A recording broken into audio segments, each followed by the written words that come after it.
having me. What have we got on the screen? Oh, some jazzy pictures. I'm going to give a really highbrow talk. I get fed up with calling. Everyone says you're an illustrator, and it's the only thing you can put on your tax return, that encapsulates what I do. But I've decided I'm not an illustrator. I'm actually a situationist, and my drawings are actually situations, because a handmade drawing, by its nature, has to be flawed, and the imperfection of the drawing draws attention to and reminds us of the artifice of the world around us. So think about that for a bit. I spent the first 15 years of my career making work like this, and I'm kind of sick of looking at it, thinking about it, and talking about it. So there you go. And then I asked myself, what am I doing? Why am I doing this? What is the point of what I am doing? What's it all for? Like Eeyore. Maybe it was to do with reading Winnie the Pooh as a kid. Maybe it was something to do with turning 40, picking up and reading a copy of a book called On the Suffering of the World by Arthur Schopenhauer. Probably didn't help. But looking and thinking about my work, I felt like it had become purely about surface and about how things look. And I wanted to make work that was actually about how things are. I felt like it was important that my work be meaningful, both in the process, in the way I was making it, and in the content, in the things I was making my work about. And thinking about what I do, it was clear to me that underneath everything I had done was drawing. But the work that I had ended up making seemed to have less and less to do with drawing. So drawing had become a means to an end, and not the end in itself. And I wasn't sure anymore that the things I was turning my drawings into, toys, graphics, illustrations, animation, posters, I wasn't sure those things added any meaning to the initial idea that came from the drawing. And drawing for me is like breathing. It's a bodily function. It's an unconscious, instinctive process. And I never made a conscious decision to draw. It was just instinctive. It was within me. And there's an honesty to drawing, that I guess I didn't feel was in that processed work that I'd been making for 15 years. So I thought, maybe if I make drawing the centre of what I do again, I can make what I do something meaningful. So I've kind of deconstructed myself in looking for meaning in my futile existence. And unless I'm going to spend the rest of my working life just staring into space, I kind of need to rebuild myself again. So, I'm rebuilding myself. I'm thinking about, I want to draw, what am I doing when I make a drawing? I'm moving a pen across a piece of paper and leaving a mark. And I kind of realised that there was no mystique to making a drawing. It's a series of gestures. It's a physical process. You can kind of break it down and understand it. So you make a series of marks in a particular arrangement, and you put them together, and you make a drawing. Paul Klee called it taking a line for a walk, and I remember reading this little Paul Klee pedagogical, I can never pronounce it. It's a word I read and I never say. But pedagogical sketchbook, and I remember getting this when I was about 16 at the Tate, and really into this idea of Paul Klee and taking a line for a walk. And I'd always treated marks in my work as a kind of decorative aspect, as something kind of external. And as the Austrian architect Adolf Loos said, decoration is a crime.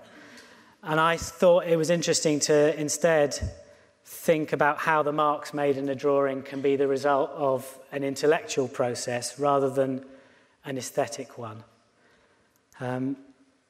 one of the things I found helpful in trying to sort of understand and think about a way of going forward and understanding my work was looking at the way other artists have made process as part of their, or the process is their work. And I was really interested in things like Richard Long's walks and Solowitz's wall drawings, work that's quite schematic. And I thought maybe if I could rationalise a methodology for drawing cartoons in the same way that, I guess conceptual artists can rationalise methodologies for their work. So inspired by Schopenhauer and Nietzsche, I started becoming very interested in philosophy and learned all I could from Wikipedia. And one of the things I read was the Greek philosopher Plato and his theory of forms, and I got very excited about probably what I totally misunderstood he was saying. But as I understand it, it's this idea that no one's ever seen a perfect circle or a perfectly straight line, yet we all know what those things are. And the truth of something is an abstraction, sort of divorced from the real external world. And I found this idea really amazing. Rather than worrying about what kind of table I should draw, what particular table, I could instead draw an idea of a table. It's this idea of the thing I was drawing was important, the idea of the thing rather than the thing itself. And sort of remembering that my drawings, are symbols rather than a rendering of reality. This is a drawing I did about the impossibility of drawing a tree. And, you can look at the Japanese symbol for a tree is also a drawing of a tree, and that's a kind of very beautiful idea, I think. So, after reading Plato, in my mind, I had this cast iron philosophical proof that it was impossible to draw anything anyway. And in fact, making a bad drawing of the truth was better than making a good drawing of a lie, which is what trying to draw a tree properly is. So I've kind of worked out this methodology for drawing, but what should I be drawing? Should I even be drawing cartoon characters at all? But I thought the kind of really powerful, beautiful thing about cartoon characters and having them in a piece of work is the way that it opens up the work. It opens up a dialogue with whoever's looking at the work. It makes it accessible in a way that a drier, more academic drawing possibly wouldn't. And cartoon character gives language and text a presence in a piece of work that I think otherwise it wouldn't have, that would seem slightly incongruous. It's a really beautiful way of integrating kind of text and image and that dialogue. But if I'm going to carry on using cartoon characters, what characters should they be? Before my existential crisis, the characters that I drew, the ones that I turned into toys and built a reputation on, fed my family before I turned my back on them, those characters reflected a concern with surface and facade, and I felt like I was trying to get away from surface, back to the meat of things. So I kind of realised that in drawing this spherical character, I was looking to create a kind of more universal archetype. I'm trying to draw a character that has no character, an animate object that's generic and unrepresentative of anything in particular, so that rather being distracted by the character as a decorative element, you're looking beyond the appearance of it to whatever it's doing or saying.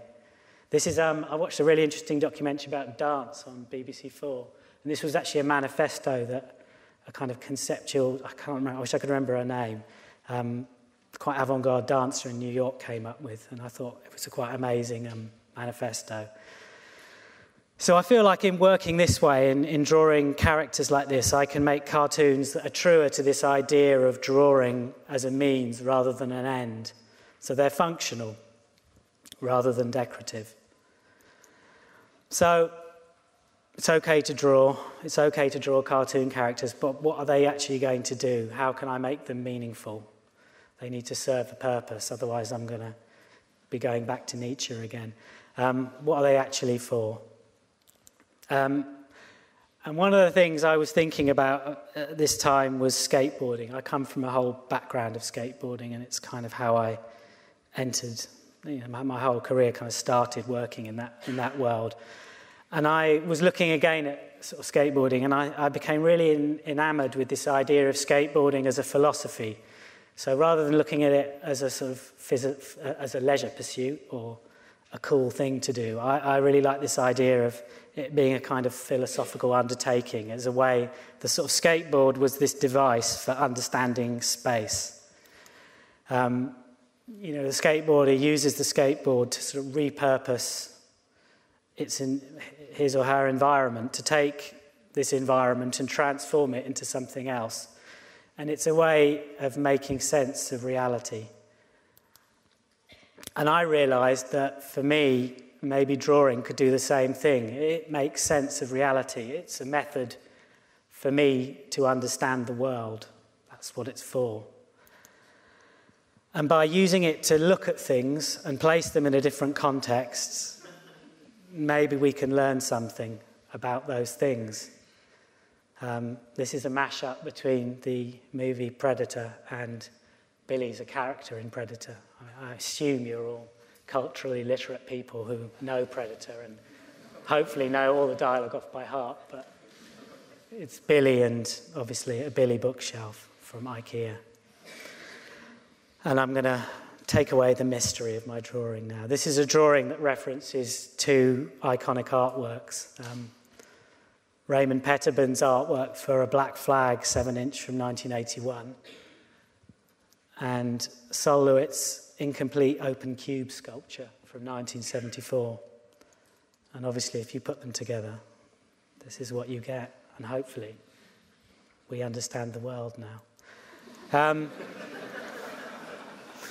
So in drawing something, I'm using the drawing to understand the thing I'm drawing. And maybe that's blindingly obvious, but I think maybe when you kind of drawing becomes, you don't really know why you're doing it, you need to sort of reassess it and look at it to really understand what it is in the first place.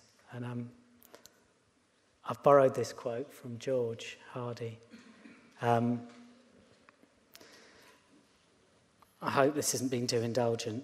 The processes I've just talked about, I've come to see drawing as more as a means of understanding the world, and less as just an aesthetic thing for transcribing or recording an image of the world.